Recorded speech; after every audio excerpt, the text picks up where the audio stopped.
بسم الله الرحمن الرحیم. د هغو زاویو ساین او کوساین چې په مثلثاتو کې زیات استعمالیږي. دلته به په دې ویډیو کې تاسې یوه لنډه طریقه زده کړئ. ډیر شاګردان له دې ستونزې سره مخامخ وي چې په څه ډول د دغو زاویو ساین او کوساین په خپل ذهن کې وساتي. نو د همدې لپاره مو دغه ویډیو جوړه کړه چې په اسانه سره دوی وکولای شي چې دغه مشکل ته د حل لار پیدا کړي. ویډیو در سره وګورئ او خپل نظر له موږ سره شریک کړئ. په مثلثاتو کې د 0 10 45 او 60 همدارنګه د 90 ساین او کوساین پیدا کول یو ستونزه ده. زیاتره شاګردان کېدای شي له دې سره له مشکلاتو سره مخامخ شي. په کانکور کې هم د شاګردانو به دغه لنډه طریقه په درد وخوري. نو دلته موږ په ډیره اسانه طریقه سره ساین کوساین پیدا کوو. که چیرته مثلا موږ داسې یو خط کش کړو، لاندې 2 ولیکو او همدارنګه دلته د جذر مربع علامه ولیکو. دلته موږ کولی شو چې له دې ځای نه د جذر لاندې د ساین لپاره 0 شروع وکړو، 1 2 3 او 4 ولیکو د هرې زاویې لاندې. دلته کولی شو چې همدغه عددونه 4 3 2 او 1 او 0 دلته له چپې خوا نه 0 او دلته بیرته له 0 نه تر 4 پورې. اوس که چېرته مثلا موږ غواړو چې د 0 ساین د 0 پیدا کړو، ساین د 0 مساوي کېږي ګوره جذر د 2 جذر د 0 پر 2. جذر د 0 څه شی ده؟ خو 0 ده. 0 په 2 څه شی کېږي؟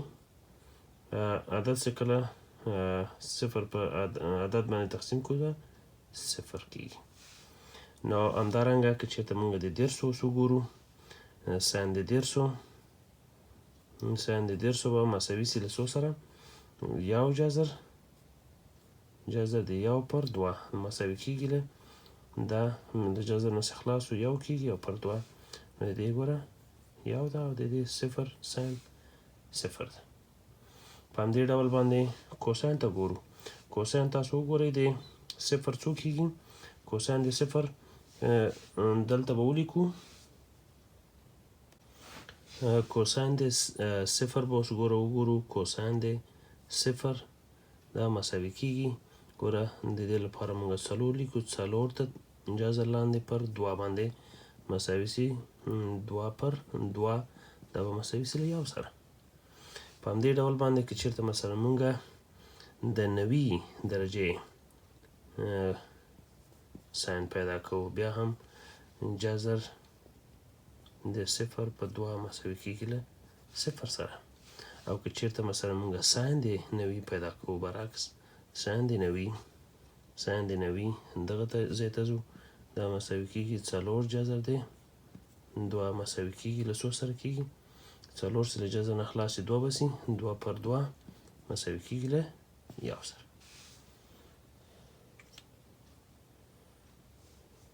سمه ده؟ دلته تاسو وګورئ. همدارنګه د 80 درجو ساین او همدارنګه کوساین پیدا کوو.